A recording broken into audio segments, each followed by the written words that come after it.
Hi everybody, my name's Amelia and welcome back to my channel.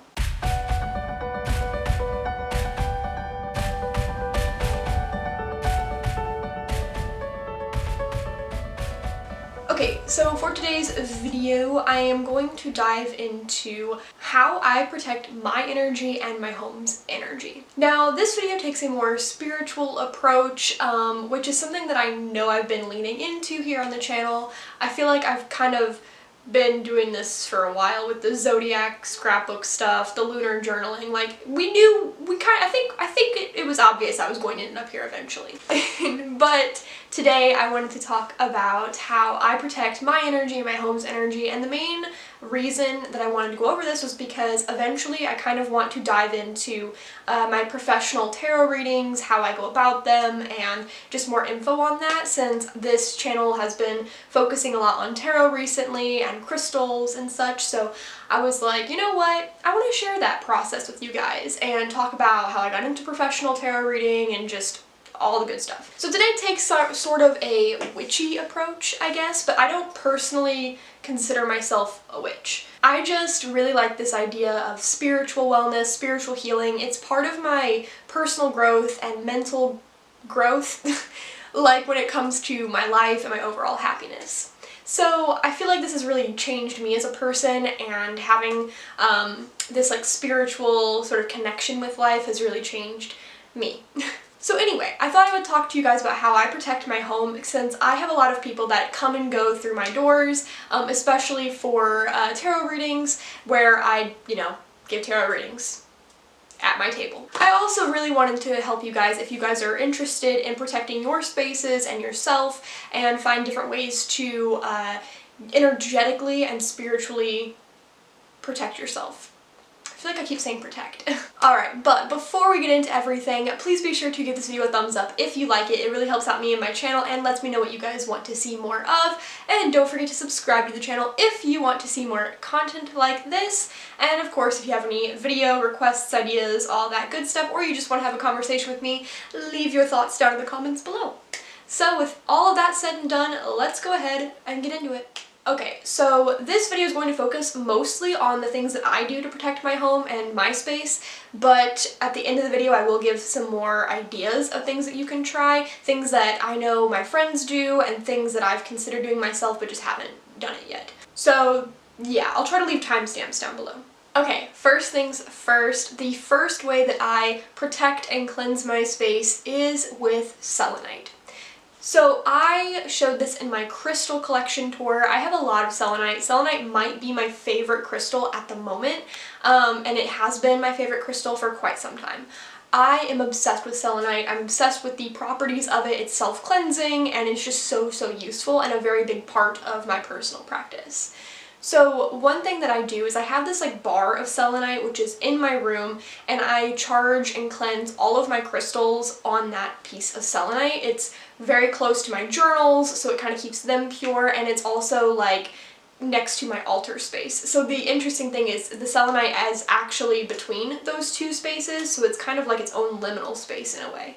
But I really like it because it does cleanse my decks, it cleanses my crystals, and it's just very useful.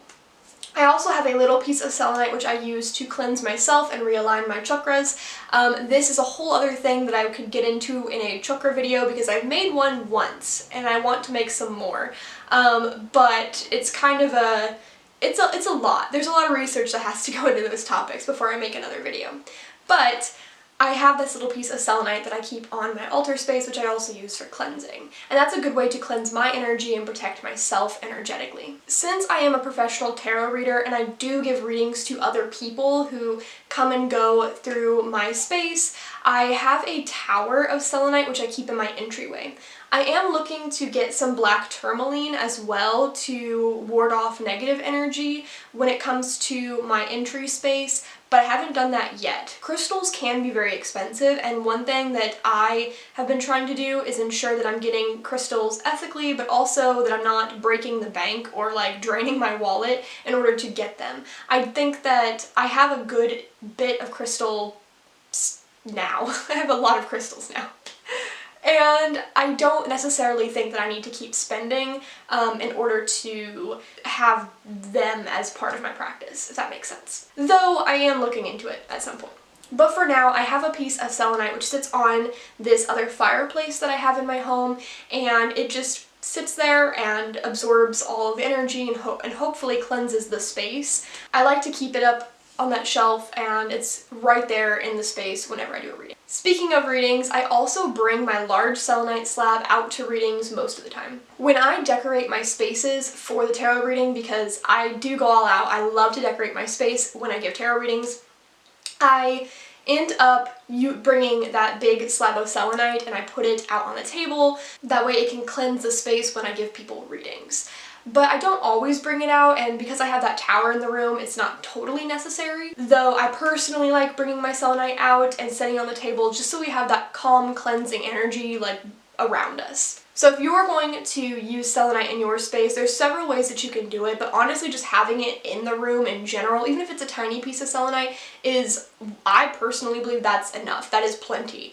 And I think that having selenite, especially by your entryway or in your entry space in your home, is a really good place to keep it. Though I also value keeping it in this office space, which is where I am now, because my office is a place where I spend a lot of time. I work from here. I'm a freelance writer, so I spend a lot of time writing my books as well as projects for the companies I work with.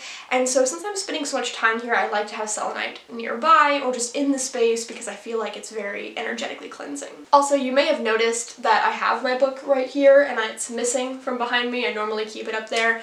And that is because I am so close to publishing book 2 of the Nameless Chronicles. So if you guys didn't know, I am an author. If you want to read my books, I write fantasy stories.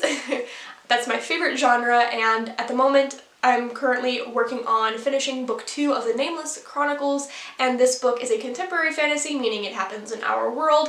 And yeah, if you want to learn more, I will leave some links down below, but yes, book 2 will be sent off to beta readers very soon, so that's why it's kind of just sitting here. Okay, let's talk about the evil eye. So the evil eye is essentially a token or a piece of protection that is supposed to ward off the evil eye, if that makes sense. So we often see pictures like this, I'm just gonna put some stuff up on the screen, of the evil eye. And you might have seen this in metaphysical shops, but it's also becoming just more prevalent in general when it comes to like going out to the store and just seeing it pop up in places. These are not actually the evil eye, these are amulets or protective pieces of jewelry and other tokens to ward off the evil eye.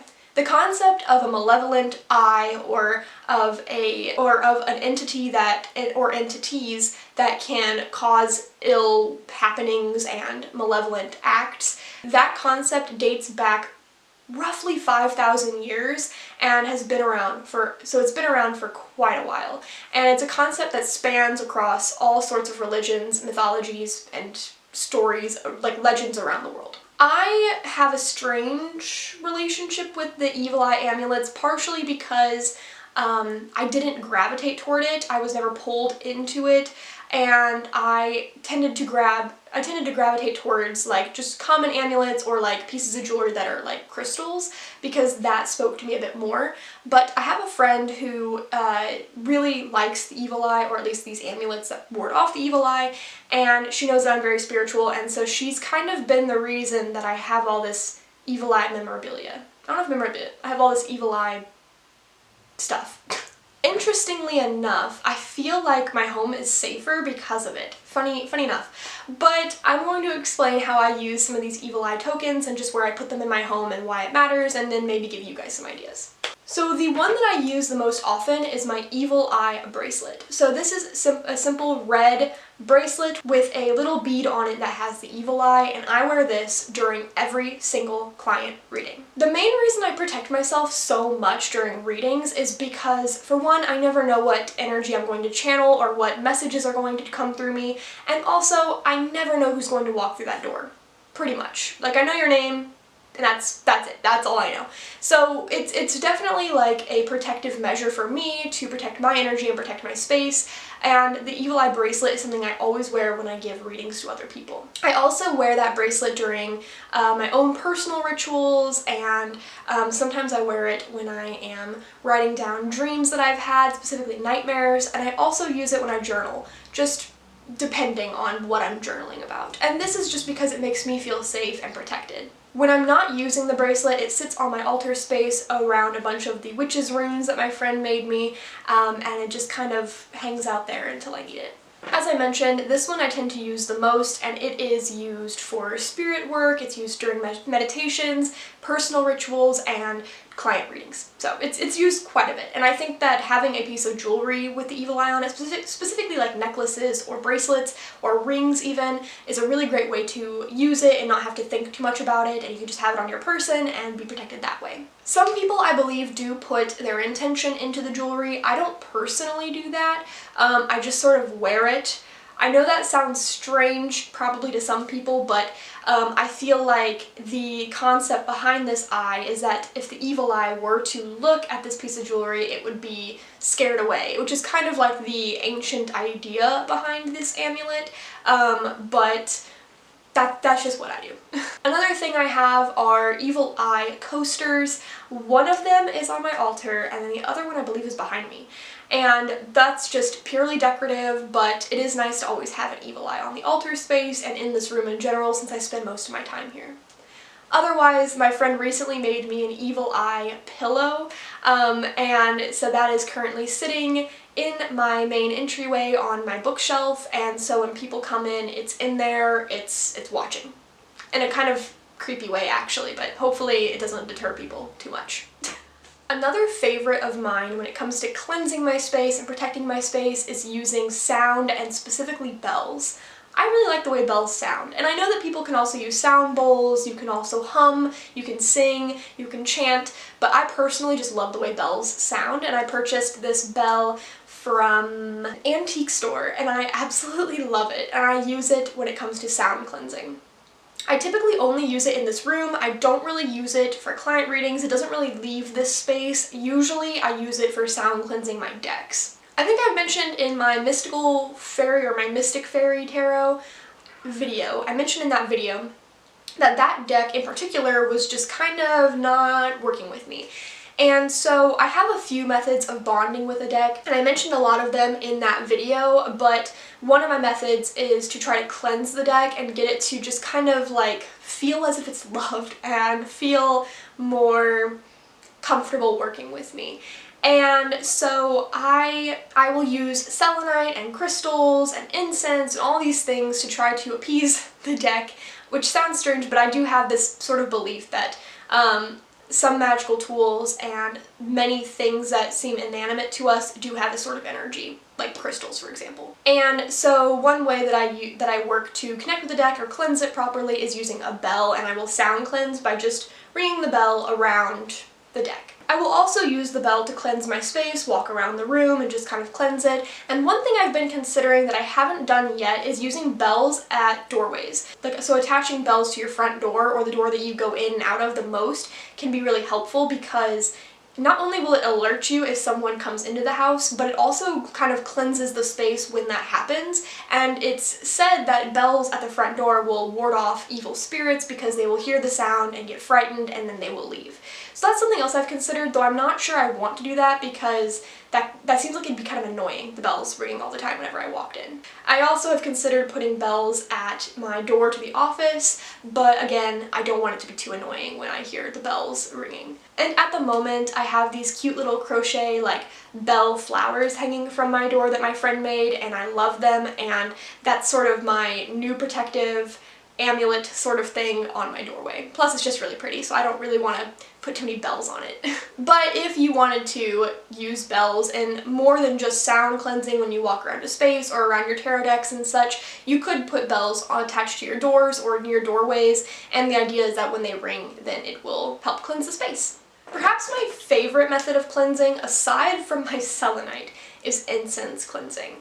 I don't use sage or like burn any like herbs or anything for my space. I typically just use incense. I just really like the way it smells and I like the way it feels, and I don't know, it brings back a lot of very positive memories for me, going to different like temples and being with different people and just being in metaphysical shops in general. Have you noticed that there's always incense burning in those shops? If they're not burning, you can tell that there's just that scent, you know? I don't know, I find it very comforting, and I love that it makes my space smell very nice as well.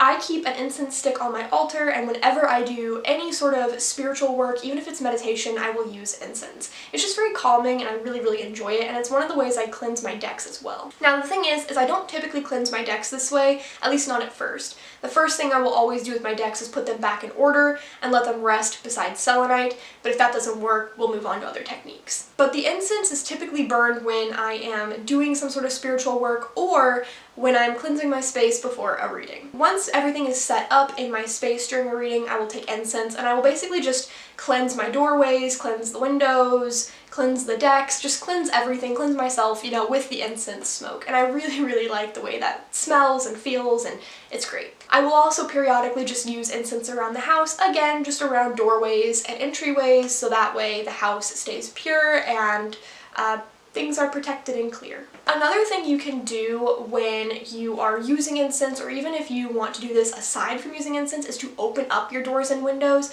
to let bad energy clear out. Now this is also a spiritual idea that comes from multiple different religions and cultures around the world. Specifically, I remember learning about, not this necessarily, but recently Chinese New Year was celebrated, the Lunar New Year, and I was looking up like different information about it for a freelance writing project that I was working on. And one of the things that people do before the new year is they open the windows to let all the negative energy out, and they will clean their space, and they will close the windows so that on the new year you keep everything closed so that if there's any good energy that comes your way, it doesn't escape. But the idea is that beforehand, you want the bad energy of the past year to leave you. And this is something that spans across many, many cultures, and something that I do, again, more often than not in the summer, but sometimes I'll just open the windows and imagine the bad energy leaving, or use incense smoke to cleanse a space and coax that negative energy out of the home. And that's also an idea for you to do if you don't like incense smoke, or if you can't burn incense where you are. My friend had an apartment at one time and she wasn't allowed to burn anything in the apartment except for candles, and even that was like ill-advised. And so she would open the windows instead and let the energy flow. A few other things that I do to protect myself and my energy specifically is meditation. And I really like meditation. It's been like a life changer for me. I don't do it often enough, to be honest with you. I should be doing it more, but I'm a very go, go, go person. I like to get things done. I'm constantly working on something, and I have a hard time settling down, slowing down, and just closing my eyes and relaxing. And this is partially why journaling helped me so much, and it was one of the first steps I took into getting into a sort of meditative state, because I have such a hard time like slowing down and shutting off my thoughts, if that makes sense. Meditation was always hard because I just wanted to fall asleep, or I wanted to just keep thinking. And so one of the ways I worked myself into doing it properly was writing and journaling. A lot of stream of conscious writing specifically. Sometimes I will journal and then meditate, simply because it gets all of my thoughts out on the page prior to meditation. Other times I'll work in reverse. It just kind of depends on the day. But meditation, even for just 5 minutes, has been something that really helped heal me, give me space, and has helped me feel more connected with the divine. And it's also just a very cleansing and protective thing to do. Another thing I like to do is use sigils, and I used to do this so much more back when I first started getting into tarot and spirituality, and then I kind of stopped doing it, and now we're in this like I do it when I remember to do it kind of phase. But sigils are something else I like to do. I like to leave them in different places. I have been meaning to make one for my phone, like a protective sigil that I would put between my phone and phone case. I've seen people talk about this, and it seems like a really nice thing to do. I used to have a fortune cookie phrase that I put there, but then I think I got rid of that at some point. I mean, I did, but I don't know where I put it. But I've done that before, and I think that having these protective or like these sort of like energetically uplifting sigils or notes left around a space can be very helpful. I do have a sigil on my altar space, and sometimes I will draw them for readings and I will put them on the table during readings. Sometimes I keep them over by my tarot decks or just wherever, and it's something I thought about doing and trying to get into more, putting sigils on the bottom of shoes, like these kinds of things. I think sigils are a great way to do like light witchcraft in a way, or like little like light spell work, protective things without being too noticeable, especially if you live in a place or with people who would disapprove of this sort of spiritual practice. And I really think that sigils are great because they can look like little doodles, and I used to doodle them on my hand all the time, specifically like right here between my thumb and finger. When I was in school, I would make sigils and just put them on me like all the time. So that's something else that I've done and want to do again. Okay, now we're getting into the portion of the video where I talk about things that could help you, could protect you, to give you some ideas, but I haven't personally done them, or I've only done them once or twice. So the first one is using protective oils on yourself and like your personal items. I don't really have any protection oils. I do have some oils that were gifted to me, but I've never used them. I know that sounds strange. I just don't gravitate toward it, and so they just kind of sit on my altar space and just don't get used. But you can use these anointing oils to anoint candles. You can use them on yourself, on your skin. I follow a tarot reader. Her name is Lexi. Her business is called Light Wands, I believe.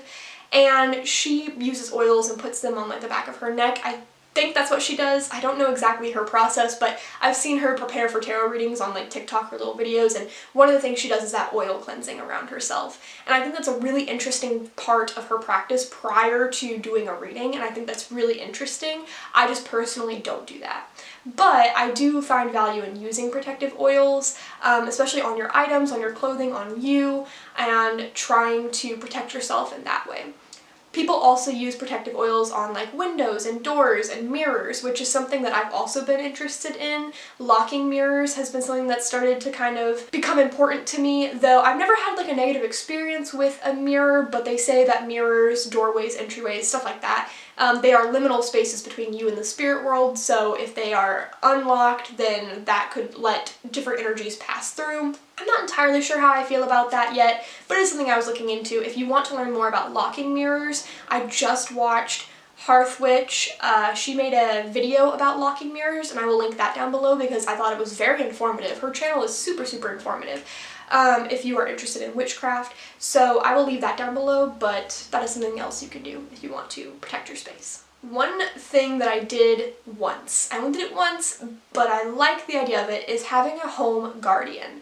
So home guardians can be a couple things. You can have small mini altars around your home with little like puppets or dolls or stuffed animals, or even just photos, creatures or things that could represent a like guardian spirit for your home. A lot of people do this with like kitchen guardians. It's very common in a lot of cultures and traditions to have these like little guardians around their house. I used to have, I still have these stuffed animals just around my house, and I do think of them as guardians, but I don't really like make offerings to them or communicate with them very much. They're just kind of there, and I like them because they're cute, but I have considered doing like a guardian type of thing with that. Don't know how I feel about it yet, but I do hold the belief that things can have energy and can have, spiritual meaning and purpose if you give it to them, so we'll see how that goes. But I did think that was something that's interesting that a lot of people do, and you could do that if you wanted to protect your space. Essentially, you have some sort of object that represents a guardian spirit to you, and you ask them to protect your space, and in return you protect them. I've also seen things about going to the largest tree on your property, or like the oldest looking tree on your property, or going to one of the trees by your front door if you have one, and asking the tree to protect your home and become a guardian spirit for your home. I did that once as well, but I haven't continued it. I don't know if that helped or not, to be honest. But I'm open to anything. I'm open to trying things, and so it's something I've considered and something that you could do too if you were very interested in that.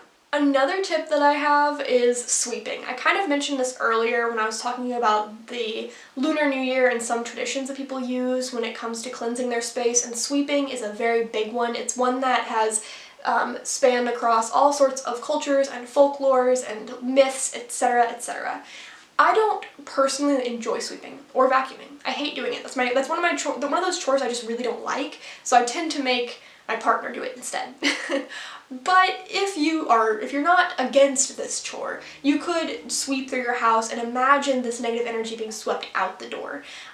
You also want to be careful about which door you do. I haven't looked too much into this, but it is a way to cleanse your space, protect your space, get rid of negative energy, and welcome in new energy.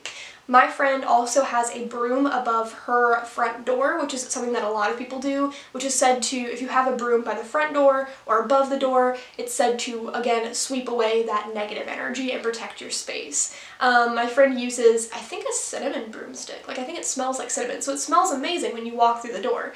But it's also up there out of sight, but it's supposed to sweep away that bad energy, so if someone comes in, they are essentially cleaned and they don't bring that negativity to you.